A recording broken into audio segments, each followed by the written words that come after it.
Hello दोस्तों, कैसे हैं आप सब लोग। आशा करते हैं आप सभी लोग अच्छे होंगे। आप सभी लोगों का आपके अपने channel tricky hob with Mohan में बहुत बहुत स्वागत है। दोस्तों, आज की इस वीडियो में हम जो हमारा जीके जीएस का मोस्ट इम्पॉर्टेंट क्वेश्चन चल रहा था उसकी सीरीज 8 लेके आपके सामने आए हैं। तो आइए शुरुआत करते हैं।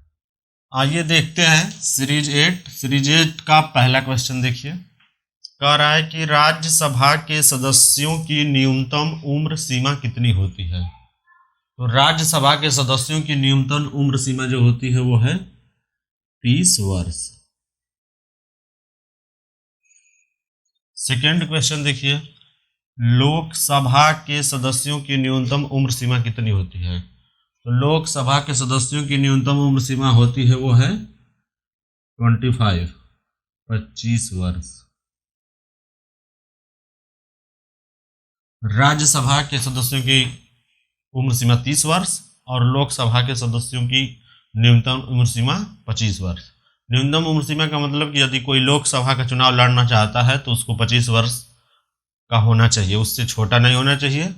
और राज्यसभा के लिए उसकी उम्र 30 वर्ष होनी चाहिए।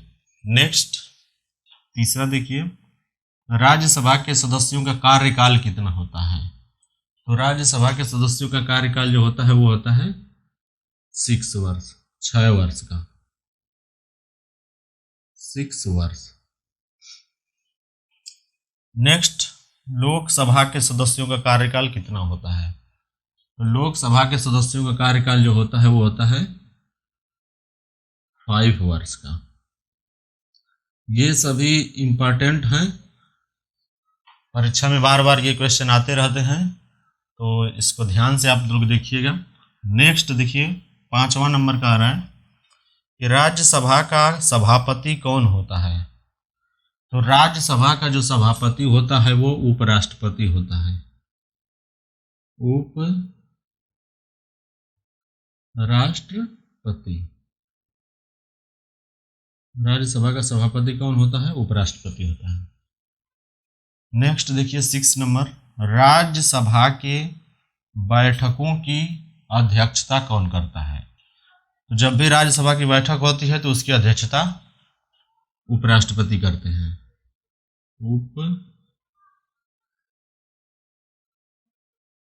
उपराष्ट्रपति। राज्यसभा के बैठकों की अध्यक्षता कौन करता है? उपराष्ट्रपति करते हैं।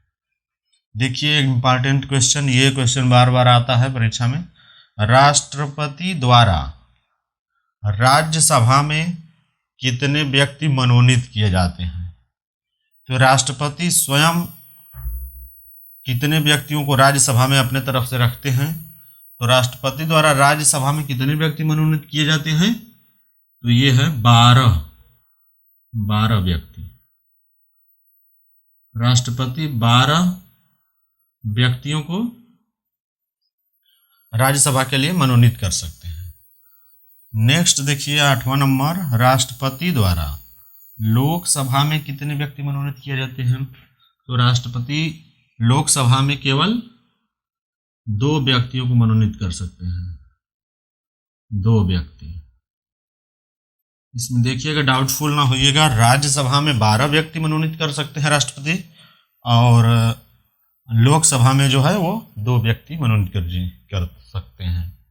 अब इसको बहुत लोग डाउटफुल कर देते हैं, भूल भी जाते हैं। तो इसको याद रखने का सबसे अच्छा तरीका है, देखिए यहाँ पे लिखा है राज्यसभा और ये है लोकसभा। ये राज्यसभा 2.5 अक्षर से बना है, लोकसभा 2 अक्षर से बना है। यानी जो बड़ा है उसमें ज़्यादा वाला रहेगा और जो छोटा है उसमें छोटा वाला रहेगा। यानी राज्यसभा बड़ा है तो 12 व्यक्ति और लोकसभा छोटा है तो उसमें 2 व्यक्ति। मतलब याद करने के लिए मैं बताया हूँ कि राज्यसभा में 12 व्यक्ति और लोकसभा में 2 व्यक्ति। तो इस तरीक़ा से भी आप याद कर सकते हैं, जिसका नाम बड़ा है उसमें ज़्यादा व्यक्ति और जिसका नाम छोटा है उसमें कम व्यक्ति। मतलब भूलिएगा नहीं, आपको आसानी से याद भी हो जाएगा। नेक्स्ट देखिए, 9 नंबर, राज्यसभा का प्रथम सभापति कौन थे। तो ये थे doctor S Radhakrishnan. Doctor S Radha Krishnan Rajya Sabha के प्रथम सभापति थे, doctor S Radha Krishnan. 10 number देखिए, लोकसभा के प्रथम अध्यक्ष कौन थे? तो ये थे जीबी मावलंकर। जीबी मावलंकर, गणेश वासुदेव, परीक्षा में ध्यान से देखिएगा, कभी कभी गणेश वासुदेव मावलंकर और कभी कभी डायरेक्ट जीबी मावलंकर भी दिया रहता है, तो इसको ध्यान से देखिएगा। जीबी मावलंकर दिया रहेगा तो भी, और गणेश वासुदेव मावलंकर, दोनों एक ही व्यक्ति हैं। इंग्लिश में है लेकिन कहीं कहीं गणेश वासुदेव मावलंकर दिया रहता है और कहीं कहीं जीबी मावलंकर दिया रहता है। तो लोकसभा के प्रथम अध्यक्ष गणेश वासुदेव मावलंकर या जीबी मावलंकर। देखिए नेक्स्ट 11 नंबर, दाब का मात्रक, ये साइंस का क्वेश्चन है, फिजिक्स का। दाब का मात्रक क्या है? तो देखिए दाब कहते किसको हैं? तो दाब का होता है, डेरिवेशन ये है कि जैसे एकांक क्षेत्रफल पर लगाए गए बल को दाब कहते हैं। मान लीजिए ये प्लेट है, इस पे हम बल लगा रहे हैं, तो एकांक क्षेत्रफल पर जो बल लगता है उसको दाब कहते हैं। तो बल का मात्रक न्यूटन होता है और क्षेत्रफल का मात्रक मीटर स्क्वायर। तो दाब का मात्रक क्या है? एकांक क्षेत्रफल पर लगाए गए बल को दाब कहते हैं। तो दाब का मात्रक होता है न्यूटन प्रति क्षेत्रफल का मात्रक मीटर स्क्वायर। तो दाब का मात्रक क्या होता है? न्यूटन प्रति मीटर स्क्वायर, या इसको एक पास्कल भी दिया रहता है, पास्कल, ये भी दाब का ही मात्रक होता है, न्यूटन मीटर स्क्वायर या पास्कल। ठीक, ऊपर से एक बार देख लीजिए। राज्यसभा के सदस्यों की न्यूनतम उम्र सीमा 30 वर्ष, लोकसभा के सदस्यों की न्यूनतम उम्र सीमा 25 वर्ष। यहाँ भी आप याद रख सकते हैं कि राज्यसभा का नाम बड़ा है तो वहाँ पे 30 वर्ष उम्र होनी चाहिए चुनाव लड़ने के लिए, और लोकसभा का चुनाव लड़ने के लिए 25 वर्ष होनी चाहिए। राज्यसभा के सदस्यों का कार्यकाल 6 वर्ष और लोकसभा के सदस्यों का कार्यकाल 5 वर्ष। 5वां नंबर, राज्यसभा का सभापति कौन होता है? तो राज्यसभा का सभापति उपराष्ट्रपति। राज्यसभा के बैठकों की अध्यक्षता कौन करता है? तो उपराष्ट्रपति। राष्ट्रपति द्वारा राज्यसभा में कितने व्यक्ति मनोनीत होते हैं? 12 व्यक्ति। राष्ट्रपति द्वारा लोकसभा में कितने व्यक्ति मनोनीत होते हैं? तो 2 व्यक्ति। राज्यसभा का प्रथम सभापति कौन थे? तो डॉक्टर एस राधा कृष्णन थे। लोकसभा के प्रथम अध्यक्ष कौन थे? तो गणेश वासुदेव मावलंकर, या इसको कहीं कहीं जीबी मावलंकर भी दिया रहता है, जीबी मावलंकर। फिर देखिए नेक्स्ट, दाब का मात्रक क्या होता है? दाब का मात्रक न्यूटन प्रति मीटर स्क्वायर या पास्कल। ये हो गया 11। देखिए नेक्स्ट 13 नंबर, वेग का मात्रक क्या है? तो वेग का मात्रक होता है मीटर प्रति सेकेंड। वेग का मात्रक मीटर प्रति सेकेंड। नेक्स्ट देखिए 14 नंबर, वायुमंडलीय वेग को किस यंत्र से मापा जाता है? वायुमंडलीय वेग को किस यंत्र से मापा जाता है? तो बैरोमीटर से, बैरोमीटर।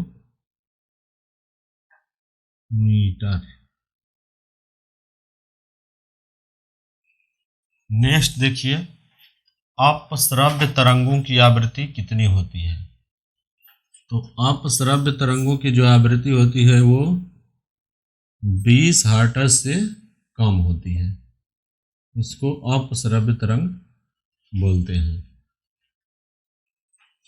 ठीक, नेक्स्ट देखिए 16 नंबर, श्रव्य तरंगों की आवृत्ति कितनी होती है? तो श्रव्य तरंगों की आवृत्ति जो होती है वो 20 हर्ट्ज से लेकर 20,000 हर्ट्ज के बीच। और श्रव्य तरंगों श्रव्य तरंगों को ही मनुष्य सुन सकता है। यानी हम 20 हर्ट्ज से लेकर के 20,000 हर्ट्ज के बीच की जो तरंगें होती हैं उसी को सुन सकते हैं। अगर 20 हर्ट्ज से कम है तो इसको हम नहीं सुन सकते हैं, और यदि 20 हर्ट्ज से ज़्यादा है ध्वनि की तरंग तो इसको भी हम नहीं सुन सकते हैं। यानी मनुष्य का कान जो है वो 20 हर्ट्ज से लेकर के और 20,000 हर्ट्ज के बीच की ही तरंग को सुन सकता है। इसको ध्यान से देख लीजिएगा। पराश्रव्य तरंगों की आवृत्ति कितनी होती है? तो जो पराश्रव्य तरंगों की आवृत्ति होती है 20,000 हर्ट्ज से अधिक, 20,000 हर्ट्ज से अधिक पराश्रव्य तरंगों की आवृत्ति होती है। और पराश्रव्य तरंगें एक तरह से जब भूकंप आता है तो उस समय पृथ्वी से निकलती हैं। तो लेकिन मनुष्य का कान इस तरंग को नहीं सुन सकता है, नहीं तो वो पहले ही जान जाएगा कि हाँ भूकंप आने वाला है, क्योंकि 20 हर्ट्ज से लेकर 20,000 हर्ट्ज के बीच ही मनुष्य का कान सुन सकता है ध्वनि को। तो पराश्रव्य तरंगों की आवृत्ति जो होती है वो 20,000 हर्ट्ज से भी होती है। भूकंप जब आता है तो उस समय ये पराश्रव्य तरंगें ही निकलती हैं। लेकिन कुछ जानवर जैसे होते हैं, कुत्ते, बिल्ली, वो पराश्रव्य तरंग को सुन सकते हैं। ठीक है, नेक्स्ट देखिए 18 नंबर, ध्वनि की तीव्रता किस यंत्र से मापते हैं? तो ध्वनि की तीव्रता को हम डेसिबल से मापते हैं। डेसिबल।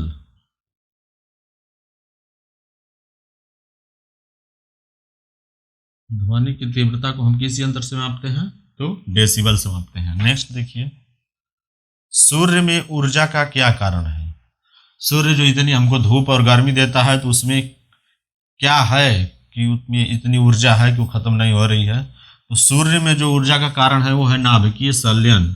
नाभिकीय संलयन की अभिक्रिया होती है, इसलिए सूर्य में नाभिकीय संलयन। सूर्य में ऊर्जा का क्या कारण है? नाभिकीय संलयन।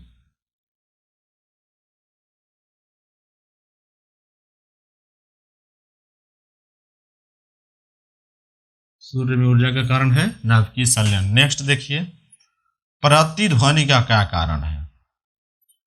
तो प्रतिध्वनि का कारण होता है ध्वनि का परावर्तन।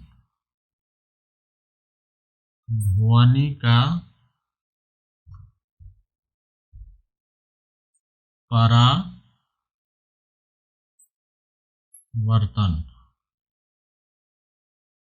प्रतिध्वनि का क्या कारण होता है? ध्वनि का परावर्तन। प्रतिध्वनि देखिए कहते किसको हैं? जब कभी कोई जैसे मान लीजिए लाउड स्पीकर है, बहुत तेज आवाज में बज रहा है और सामने एक बड़ी बिल्डिंग है और उसी के सामने लगाए हुए हैं, तो जब उसकी आवाज़ जाती है तो उससे लड़ने के 1 सेकेंड बाद उधर से फिर रिप्लाई आता है, तो उसी को प्रतिध्वनि बोलते हैं। या हम जब किसी बहुत बड़े गुंबदकार ऑडिटोरियम में हैं और आप बोल रहे हैं तो उसमें से लड़ने के बाद जो ध्वनि आती है उसको प्रतिध्वनि बोलते हैं। तो प्रतिध्वनि का कारण क्या होता है? ध्वनि का परावर्तन, यानी कि ध्वनि सामने जाएगी और लड़ने के बाद फिर परावर्तित होती है, उसको प्रतिध्वनि कहते हैं और उसी की वजह से प्रतिध्वनि उत्पन्न होती है। तो प्रतिध्वनि का क्या कारण है? ध्वनि का परावर्तन। नेक्स्ट देखिए, संवेग का मात्रक क्या है? तो संवेग बराबर होता है द्रव्यमान इंटू वेग। तो द्रव्यमान इंटू वेग इज इक्वल टू संवेग। तो संवेग का मात्रक किलोग्राम, द्रव्यमान इंटू वेग यानी द्रव्यमान का मात्रक किलोग्राम और वेग का मात्रक मीटर प्रति सेकेंड। तो संवेग का मात्रक हो जाएगा किलोग्राम मीटर प्रति सेकेंड। मीटर प्रति सेकेंड।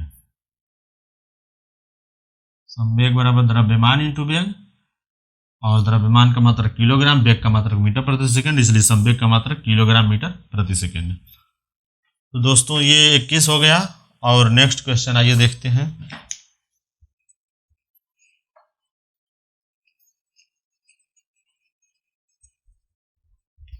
हाँ, नेक्स्ट देखिए 22 नंबर, पानी का रासायनिक सूत्र क्या है? तो पानी का रासायनिक सूत्र होता है H2O।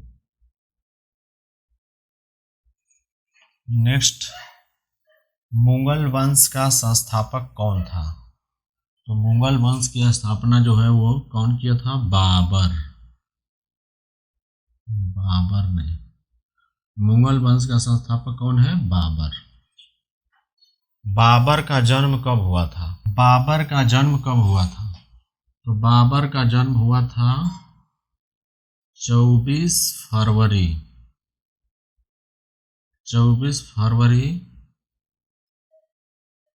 1483 ईस्वी को।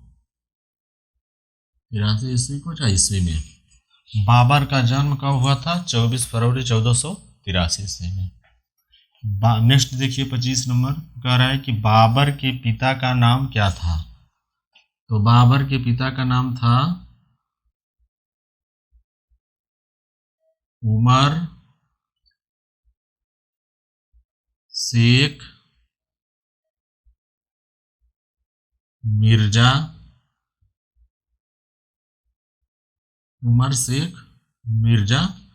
फरगाना।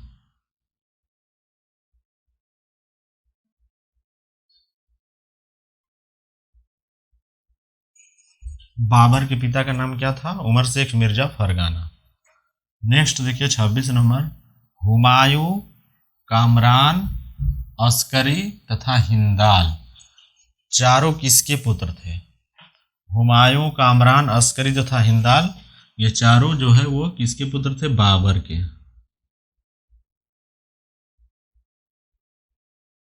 हुमायूं, कामरान, अस्करी तथा हिंदाल ये चारों बाबर के पुत्र थे।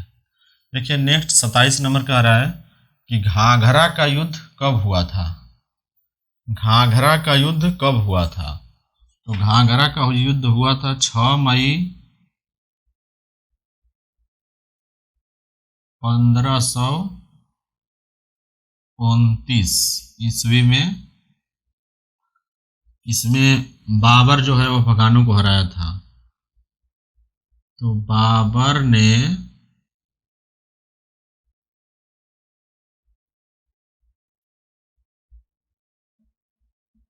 अफगानों को हराया।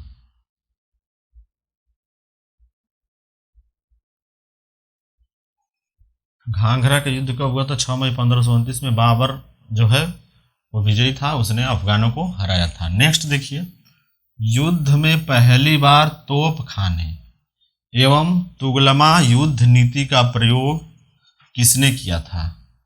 तो ये जो है बाबर ने किया था। बाबर युद्ध में पहली बार तोप खाने का प्रयोग किया था बाबर ने, और तुगलका युद्ध नीति का। तो युद्ध में पहली बार तोप खाने एवं तुगलमा युद्ध नीति का प्रयोग किसने किया था? बाबर ने। चौसा का युद्ध कब हुआ था? देखिए बहुत इंपॉर्टेंट क्वेश्चन है, कई बार ये आया है रेलवे में। चौसा का युद्ध 1539 ईस्वी में हुआ था, जिसमें कि शेर शाह सूरी ने हुमायूं को हराया था। चौसा का युद्ध कब हुआ था? 1539 ईस्वी में। और इस युद्ध में शेर शाह ने हुमायूं को हराया। बाबर का प्रथम पुत्र हुमायूं बड़ा था सबसे लड़का, और शेर शाह जो है वो हुमायूं को हराया।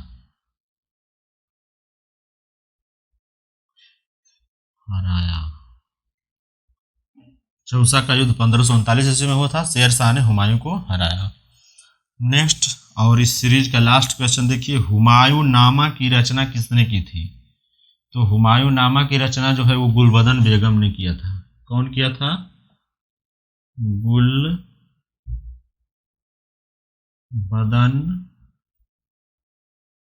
बेगम। गुलबदन बेगम ने हुमायूं नामा की रचना किया था। आइए एक बार ऊपर से देख लेते हैं फिर से। पानी का रासायनिक सूत्र H2O। मुगल वंश का संस्थापक कौन था? बाबर था। बाबर का जन्म कब हुआ था? 24 फरवरी 1483 ईस्वी में। बाबर के पिता का नाम क्या था? उमर शेख मिर्जा फरगाना। ठीक। हुमायूं, कामरान, अस्करी तथा हिंदाल चारों किसके पुत्र थे? तो बाबर के पुत्र थे। घाघरा का युद्ध कब हुआ? घाघरा का युद्ध 6 मई 1529 ईस्वी में हुआ था, और इस युद्ध में बाबर ने जो है अफगानों को हराया। युद्ध में पहली बार तोप खाने एवं तुगलमा युद्ध नीति का प्रयोग किसने किया था? तो ये बाबर ने किया था। पहली बार तोप खाने का प्रयोग युद्ध में इससे पहले नहीं होता था, तो सबसे पहले युद्ध में तोप खाने का प्रयोग बाबर ने किया। नेक्स्ट, चौसा का युद्ध कब हुआ? 1539 ईस्वी में शेर शाह ने हुमायूं को हराया। और हुमायूंनामा की रचना किसने की थी? गुलबदन बेगम ने की थी। ठीक है, तो दोस्तों इस प्रकार से सीरीज 8 कंप्लीट हो गया। इसको आप लोग अच्छे से नोट्स बना लीजिए और इसको एक एक करके याद कर लीजिए, क्योंकि ये बहुत ही इम्पॉर्टेंट क्वेश्चन है।